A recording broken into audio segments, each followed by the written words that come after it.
अस्सलाम वालेकुम दोस्तों, और आज हम आपको लेकर आए हैं इस्लामाबाद में म्यूज़ियम ऑफ नेचुरल हिस्ट्री में, जहां पर पाकिस्तान के वो तमाम पुराने दौर के जानवर, पौधे और जेमस्टोन्स वगैरह रखे हुए हैं जिनको शायद आप ना जानते हों।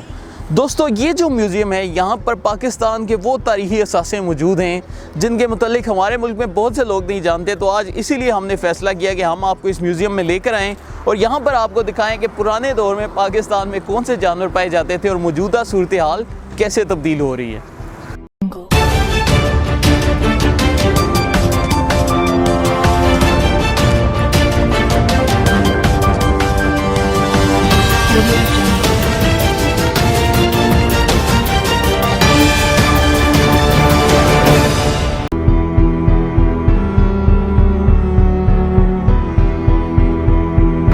तो दोस्तों, जैसा कि आप सब देख रहे हैं कि ये ब्लू व्हेल है और इसको 1967 में पसनी में बलूचिस्तान से पकड़ा गया।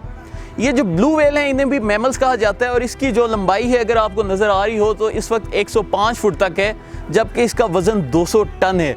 यहाँ पर हम आपको एक और मज़े की बात बताते चलें कि मेरा जितना वज़न है तकरीबन 90 किलोग्राम, उतना वज़न रोज़ाना इस ब्लू व्हेल का बढ़ जाता है और इसका सिर्फ जो दिल है उसका वज़न 600 किलोग्राम है। मतलब मेरे जैसे 6 लोग अगर साथ खड़े हों तो फिर इसका दिल बनता है। तो एक जिस तरह की ये छोटी कार है, अगर ये कार दिखा सके हमारे कैमरामैन, तो इतने साइज़ का सिर्फ इसका दिल होता है।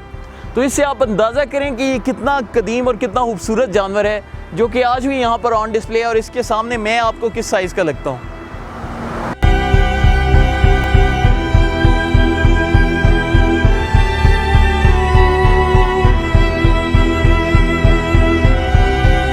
अच्छा दोस्तों, जैसा कि आप ये देख सकते हैं, ये यहाँ पर घड़ियाल पड़ा हुआ है और अगर मैं इसकी थोड़ी सी बायोग्राफी पढ़ लूँ तो इसका वज़न उन्होंने लिखा हुआ है तकरीबन 180 किलोग्राम तक होता है।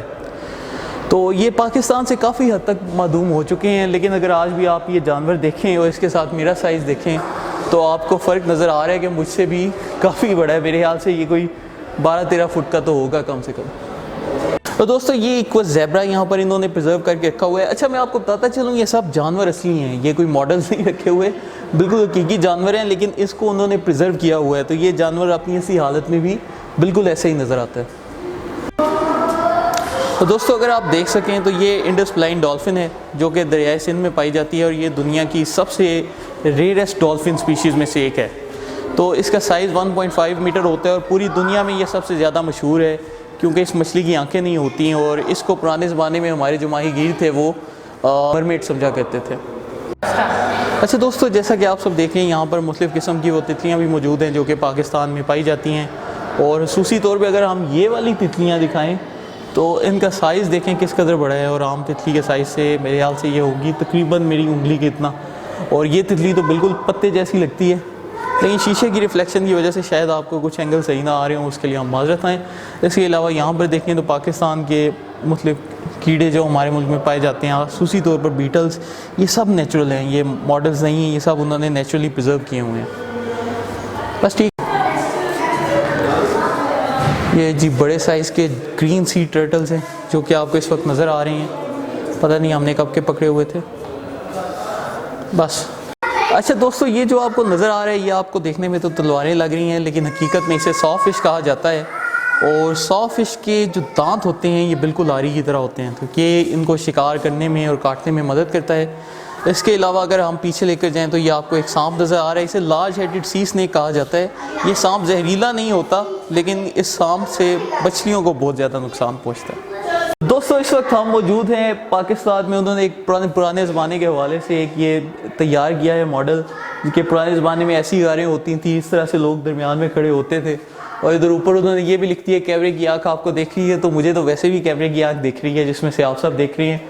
उसके अलावा आप इस खूबसूरत मॉडल से देख सकते हैं कि पुराने ज़माने में लोग किस तरह से अपनी ज़िंदगी गुजारते थे कारों के अंदर, कैसे आग जलाते थे और किस तरह से उन्होंने अपने हथियार पकड़े होते थे। तो ये एक बड़ा खूबसूरत मॉडल है जो कि यहाँ पर मौजूद है।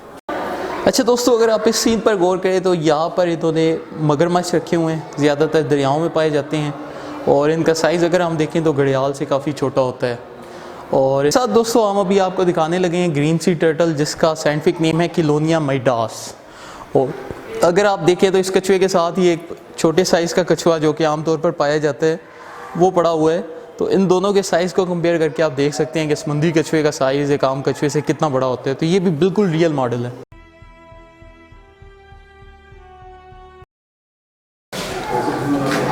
अच्छा दोस्तों, ये जो जानवर आपको नज़र आ रहे हैं ये सब बिल्कुल असली मॉडल पड़े हैं। ये जो सबसे पहले वाला है इसे इंडस पेंगोलिन कहा जाता है, और जैसा कि आप सब जानते हैं कि इंडस पेंगोलिन हमारे इलाकों में काफ़ी मशहूर है। अक्सर औकात देहातों में बाहर निकल आता है तो लोग इसे कोई अजीबोगरीब महलूक करार दे देते हैं। बाज़ इलाकों में इसे जिन भी समझा जाता है। इसके साथ ये हनी बैजर है। हनी बैजर का काम, ये ज़्यादातर दरख्तों पर चढ़ के शहद की मक्खियों का शहद खाता रहता है। इसके अलावा ये और छोटे जानवर हैं जो कि दरख्तों के ऊपर पाए जाते हैं, येलो थ्रोटेड मार्टन और साउथ इंडियन ऑटर। तो ये साउथ इंडियन तो मेरे ख्याल से पाकिस्तान में नहीं पाया जाता होगा, ये ज़्यादातर साउथ इंडिया वाली साइड पर, वो कर्नाटका और उन इलाकों में पाया जाता होगा।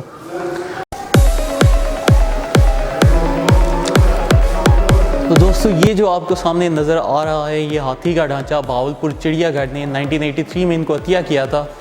और इससे पता चल सकता है कि पुराने दौर में जो हाथी थे आज से 20 साल पहले हमारे चिड़ियाघरों में किस कदर बड़े साइज़ के होते थे। आजकल के अगर आप मौजूदा हाथी देखें तो इनका साइज़ इनके मुकाबले में बिल्कुल बोना सा होता है। तो काफ़ी एक खूबसूरत मंजर है हमारी आंखों के सामने। आ जाओ। और ये आप इसकी सब बोन्स वगैरह स्ट्रक्चर्स, और अगर इसको मेरे साथ कंपेयर किया जाए तो मुझे देखें कि मैं इसकी सिर्फ एक टांग तक मौजूद हूँ, बल्कि इसकी टांग से भी छोटा हूँ। और इसके अलावा दोस्तों, ये ज़राफ़ा है जिसको लाहौर चिड़ियाघर ने म्यूज़ियम ऑफ नेचुरल हिस्ट्री को डोनेट किया था। और अगर आप ये ज़राफ़े को देखेंगे तो इसका भी साइज़ आपकी आंखों के सामने है। कम से कम मेरे ख्याल से 15 फीट तक तो इसकी गर्दन होगी। तो कितनी खूबसूरती से पाकिस्तान में भी ये जगह प्रिजर्व की गई हैं। इससे पहले आपको न्यूयॉर्क में म्यूज़ियम ऑफ नेचुरल हिस्ट्री वगैरह का सुना होगा, लेकिन ये पाकिस्तान में है।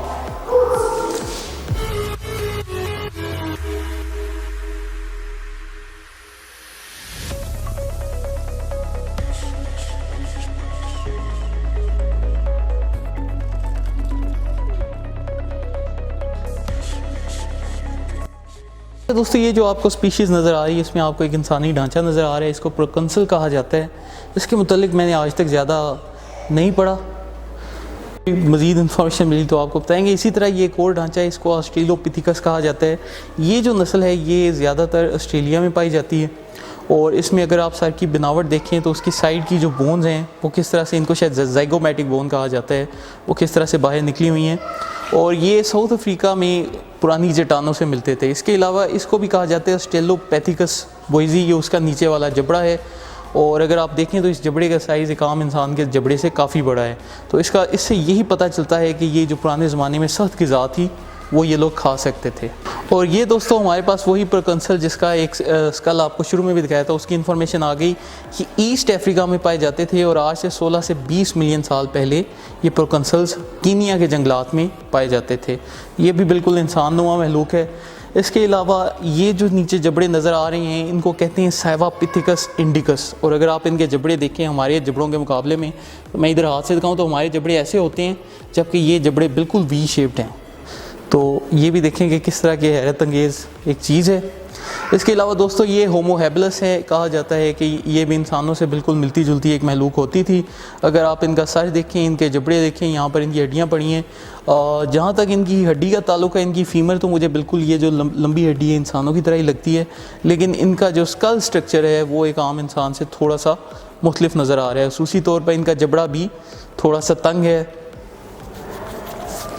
इसके अलावा हम आगे आते चलें तो ये ऑस्ट्रेलोपिथिकस अफ्रीकांस हैं। तो ये ऑस्ट्रेलोपिथिकस अफ्रीकांस जो से हैं, इनका जो दिमाग था वो चिंपैंजी के दिमाग से थोड़ा सा बड़ा था और इनकी भी इंसानों से बहुत ज़्यादा मुमासलत है। और ये ज़्यादातर कहा जाता है कि ये सब्ज़ियाँ और फल खाते थे। इनको कीनिया ने पाकिस्तान को तोहफे के तौर पर दिया था। इसके अलावा दोस्तों यहाँ पर अगर हम आ जाएँ तो ये होमो इरेक्टस है। होमो इरेक्टस वो पहला इंसान था जिसने सबसे पहले अफ्रीका से बाहर हिजरत की और आग का इस्तेमाल किया। और ये जो होमो इरेक्टस है ये तकरीबन मौजूदा दौर का जो इंसान है उसके बहुत ज़्यादा करीब है। अगर आप इसका स्ट्रक्चर देखें, बस साइड से इसका स्कल स्ट्रक्चर थोड़ा सा मुख्तलिफ है, नहीं तो ये बिल्कुल इंसान जैसा है। और ये बिल्कुल हकीकी आपकी इंसानी खोपड़ियाँ हैं। जी हाँ, हम सब जब कब्र में जाते हैं तो हम बिल्कुल ऐसे ही हो जाते हैं। लेकिन यहाँ पर यहाँ डिस्प्ले हैं जिन्हें आप देख सकते हैं। सर के आपको मुख्तलिफ ये सूचर्स नज़र आ रहे हैं, अगर मैं आपको दिखा सकूँ, ये स्कल के ऊपर ये जो सूचर्स हैं। और इस शख्स के सर पर एक चोट भी है जिससे ऐसे लगता है कि इसको हो सकता है कि किसी ने कोई यारी या कोई हथौड़ा मारकर ख़त्म किया हो। तो बड़ी एक इंटरेस्टिंग चीज़ है। अब आगे चलते हैं।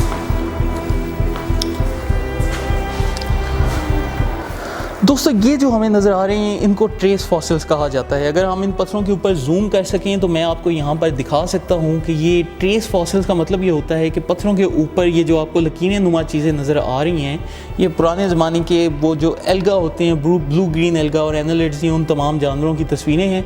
इसी तरह ये अगर इस पत्थर पर भी देखें तो आपको छोटे छोटे सर्कल्स नज़र आएंगे जिनसे हमें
फॉसिल्स हैं। ये सब फॉसिल्स दोस्तों जो पुराने दौर के जानवर होते थे वो पत्थरों पर कुदरती तौर पर प्रिजर्व हो जाते थे, महफूज हो जाते थे, उसको फॉसिल्स कहा जाता है।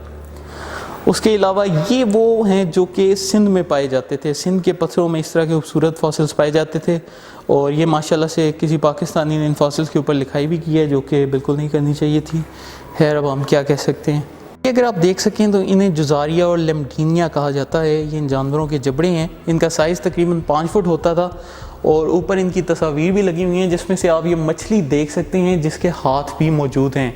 तो ये जो जानवर था ये ज़मीन पर भी होता था और ये पानी के अंदर भी मछलियों का शिकार करता था और ऐसा अजीब सा जानवर शायद आज तक आपने नहीं देखा होगा।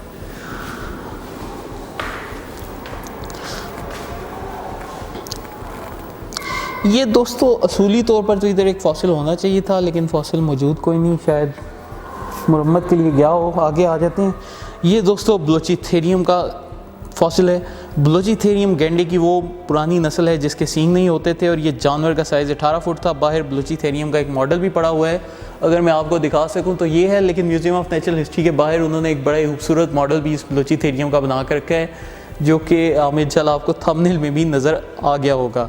इसके अलावा ये इसको कहते हैं एस्ट्राथियर और ये तकरीबन 1.5 करोड़ साल पुरानी नस्ल है गैंडे की।